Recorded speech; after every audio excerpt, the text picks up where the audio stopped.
আসসালামু আলাইকুম ওয়া রাহমাতুল্লাহ।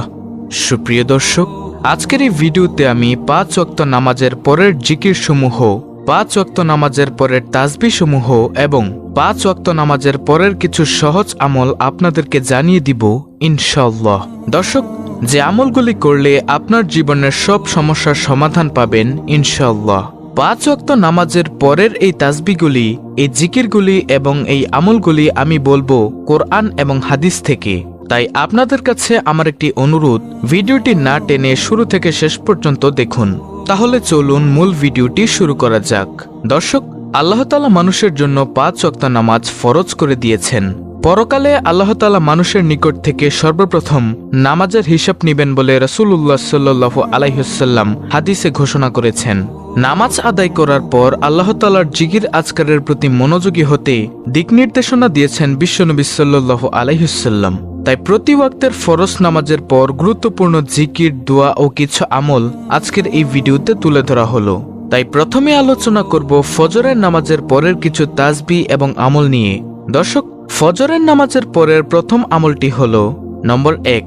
হাদিস শরীফের মধ্যে আছে, যে ব্যক্তি ফজরের নামাজ পড়ার পর ওই অবস্থায় বসিয়া আল্লাহর ধ্যানে মগ্ন থেকে কাহারও সহিত কথা না বলে নিম্নের এই দোয়াটি 10 বার পাঠ করবে, তাহার আমল নামায় 10টি নেকি হইবে, 10টি গুনাহ মাফ করা হবে এবং বেহেশতের মধ্যে 10টি দরজা বৃদ্ধি পাবে এবং সারাদিন শয়তান থেকে এবং খারাপ কাজ থেকে হেফাজতে থাকবে। সুবহানাল্লাহ।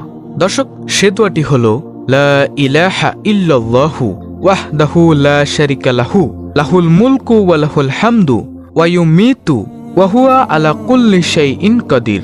দর্শক, আমলটি আমি আবার বলে দিচ্ছি। যে ব্যক্তি ফজরের নামাজ পড়ার পর ওই অবস্থায় বসিয়া আল্লাহর ধ্যানে মগ্ন থেকে কাহারও সহিত কোনো কথাবার্তা না বলে এই দোয়াটি 10 বার পাঠ করবে, তাহার আমল নামায় 10টি নেকি হইবে, 10টি গুনাহ মাফ করা হবে এবং বেহেশতের মধ্যে 10টি দরজা বৃদ্ধি পাবে এবং সারাদিন শয়তান থেকে এবং খারাপ কাজ থেকে হেফাজতে থাকবে। সুবহানাল্লাহ। আর সেই দোয়াটি হল লা ইলাহা ইল্লাল্লাহু ওয়াহদাহু লা শারিকা লাহু লাহুল মুলকু ওয়া লাহুল হামদু ওয়া ইউমিতু ওয়া হুয়া আলা কুল্লি শাইইন কাদির। দর্শক, ফজরের নামাজের পরের দ্বিতীয় নম্বর আমলটি হল, যে ব্যক্তি ফজরের নামাজের পর সূর্য ওঠা পর্যন্ত আল্লাহর ধ্যানে লিপ্ত থেকে এবং সূর্য ওঠার পর 2 রাকাত ইশরাত নফল নামাজ পড়ে, সে ব্যক্তি এইরকম সওয়াব পাবে যেমন হজ ও উমরা হজের সওয়াব মিলে। সুবহানাল্লাহ। দর্শক, ফজরের নামাজের পরের 3 নম্বর আমলটি হল রুজি বৃদ্ধির আমল। আর তা হল, রুজি বৃদ্ধির জন্য প্রত্যেক ফজরের নামাজের পর ইয়া রাজ্জাকু ইয়া রাজ্জাকু 308 বার পড়তে হবে।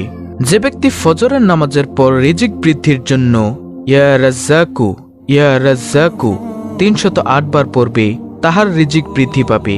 দর্শক, ফজরের নামাজ পড়ার পরে 4র্থ নম্বর আমলটি হল লা ইলাহা ইল্লাল্লাহু মুহাম্মাদুর রাসূলুল্লাহ 100 বার, সুবহানাল্লাহ 100 বার, আলহামদুলিল্লাহ 100 বার, আল্লাহু আকবার 100 বার এবং আস্তাগফিরুল্লাহ রাব্বি মিন কুল্লি যামবি ওয়া আতুবু ইলাইহি 100 বার, সুবহানাল্লাহি ওয়া বিহামদিহি সুবহানাল্লাহিল আজিম 100 বার পড়বে, তাহার আমল নামায় অনেক অনেক নেকি লেখা হবে। দর্শক, এই আমলটি খুবই গুরুত্বপূর্ণ একটি আমল, তাই সবাই করার চেষ্টা করবেন। দর্শক, এখন আমি আলোচনা করব জোহরের নামাজের পরের কিছু আমল নিয়ে। জোহরের নামাজের পরের প্রথম আমলটি হল নম্বর 1। জোহরের নামাজের পর আল্লাহুম্মা সাল্লি আলা মুহাম্মাদিন ওয়া আলা আলি মুহাম্মদ ওয়া বারিক ওয়া সাল্লাম। দর্শক, এই দুরূদটি 100 বার পড়িলে নম্বর 1, উক্ত ব্যক্তি দেনাদার হইবে না, যদিও হয় তবে অল্প দিনে পরিশোধ করিতে পারিবে। নম্বর 2, হালাল রুজি দ্বারা তার রিজিক বরকত হইবে। নম্বর 3, সাধারণ বিপদ মুসিবত হইতে আল্লাহ তাহাকে নিরাপদ রাখিবেন। নম্বর 4, রাত দিন তাহার দ্বারা কোনো গুনাহের কাজ হইবে না। দর্শক, জোহরের নামাজের পরের এই আমলটি আমি আবার বলে দিচ্ছি। জোহরের নামাজের পর আল্লাহুম্মা সাল্লি আলা মুহাম্মাদিন ওয়া আলা আলি মুহাম্মদ ওয়া বারিক ওয়া সাল্লাম, এই ছোট্ট দুরূদ শরীফটি জোহরের নামাজের পর 100 বার পড়িলে নম্বর 1, উক্ত ব্যক্তি দেনাদার হইবে না, যদিও হয় তবে অল্প দিনে পরিশোধ করিতে পারিবে। নম্বর 2, হালাল রুজি দ্বারা তার রিজিক বরকত হইবে। নম্বর 3, সাধারণ বিপদ মুসিবত হইতে আল্লাহ তাআলা তাহাকে নিরাপদ রাখিবেন। নম্বর 4, রাত দিন তাহার দ্বারা কোনো গুনাহের কাজ হইবে না। সুবহানাল্লাহ। দর্শক, এখন আমি আলোচনা করব মাগরিবের নামাজের আমল নিয়ে। মাগরিবের নামাজের পরের আমল হলো নম্বর 1, মাগরিবের নামাজের পর 100 বার লা ইলাহা ইল্লাল্লাহু মুহাম্মাদুর রাসূলুল্লাহ পড়িলে নম্বর 1, দুনিয়ার কোনো প্রয়োজনীয় কাজে অপারগ হইবে না। নম্বর 2, দৈনিক 5 বার আল্লাহ পাক রহমতের দৃষ্টি করিবেন। নম্বর 3, কিয়ামতের দিন বিপদকালে আল্লাহ তাআলা তাহার প্রতি রাজি থাকিবেন। নম্বর 4, কবরের আযাব হইতে নিরাপদে থাকিবেন। নম্বর 5, মুনকার নাকিরের সওয়ালের জবাব আসান হইবে। দর্শক, মাগরিবের নামাজের পরের এই আমলটি সম্পর্কে আবারও ভালো করে জানুন। যে ব্যক্তি মাগরিবের নামাজের পর 100 বার লা ইলাহা ইল্লাল্লাহু মুহাম্মাদুর রাসূলুল্লাহ পড়বে, সে ব্যক্তি 5 দিক থেকে লাভবান হইবে। সেগুলো হলো নম্বর 1, দুনিয়ার কোনো প্রয়োজনীয় কাজে অপারগ হইবে না। নম্বর 2, দৈনিক 5 বার আল্লাহ পাক রহমতের দৃষ্টি করিবেন। নম্বর 3, কিয়ামতের দিন বিপদকালে আল্লাহ তাআলা তাহার প্রতি রাজি থাকিবেন। নম্বর 4, কবরের আযাব হইতে নিরাপদে থাকিবেন। নম্বর 5, মুনকার নাকিরের সওয়ালের জবাব আসান হইবে। দর্শক, এখন আমি আলোচনা করব এশার নামাজের পরের আমল। যে ব্যক্তি এশার নামাজের পর 100 বার সুবহানাল্লাহ ওয়ালহামদুলিল্লাহি ওয়ালা ইলাহা ইল্লাল্লাহু আল্লাহু আকবার ওয়ালা হাওলা ওয়ালা কুওয়াতা ইল্লা বিল্লাহিল আলিয়্যিল আযীম এই দোয়াটি পড়বে, সে ব্যক্তিও 5 দিক থেকে লাভবান হবে। নম্বর 1, 70 জন নবীর সওয়াব তাহার আমলনামায় লেখা হইবে। নম্বর 2, বেহেশতে তাহাকে স্বর্ণের 70টি মহল দেওয়া হইবে। নম্বর 3, নবীজির উম্মতের মধ্যে 70,000 পাপীকে সুপারিশ করিবে। নম্বর 4, কিয়ামতে নবীজির সুপারিশ পাইবে। নম্বর 5, আল্লাহর দিদার লাভ হইবে। সুবহানাল্লাহ। দর্শক, এশার নামাজের পরের এই আমলটি সম্পর্কে আরো ভালো করে শুনুন।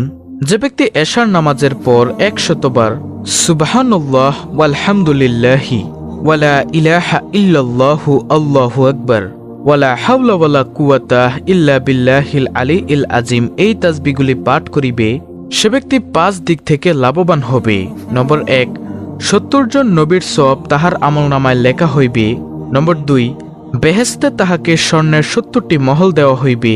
নম্বর 3, নবীজির উম্মতের মধ্যে 70,000 পাপীকে সুপারিশ করিবে। নম্বর 4, কিয়ামতের দিন নবীজির সুপারিশ পাইবে। নম্বর 5, আল্লাহর দিদার লাভ হইবে। সুবহানাল্লাহ। দর্শক, তো বাকি থেকে গেল আসরের নামাজের পরের আমল। আসরের নামাজের পরে আপনি যে কোনো আমল করে আল্লাহর কাছে দোয়া করবেন। কোনো নফল নামাজ আদায় করা ব্যতীত যে কোনো তাসবিহ তাহলিল এবং যে কোনো আমল করে আপনি আল্লাহর কাছে যে বিষয়ে দোয়া করবেন, আল্লাহ আপনার সে দোয়া কবুল করে নেবেন। আল্লাহর রাসূল সাল্লাল্লাহু আলাইহি ওয়াসাল্লাম বলেছেন, আসরের নামাজের পর থেকে সূর্যাস্ত পর্যন্ত অর্থাৎ মাগরিবের আজানের আগ পর্যন্ত সময় হলো খুব গুরুত্বপূর্ণ একটি সময়।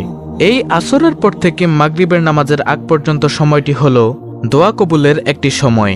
যে ব্যক্তি আসরের পর থেকে মাগরিবের নামাজের আগ পর্যন্ত সময়ের মধ্যে কোনো আমল করে, কোনো তাসবিহ তাহলিল পাঠ করে আল্লাহর কাছে কোনো বিষয়ে দোয়া করবে, আল্লাহ তাআলা সাথে সাথে তার দোয়া কবুল করে নেবেন। দর্শক, খুব গুরুত্বপূর্ণ একটি আমল, তাই আপনারা এই আমলগুলো অবশ্যই করবেন।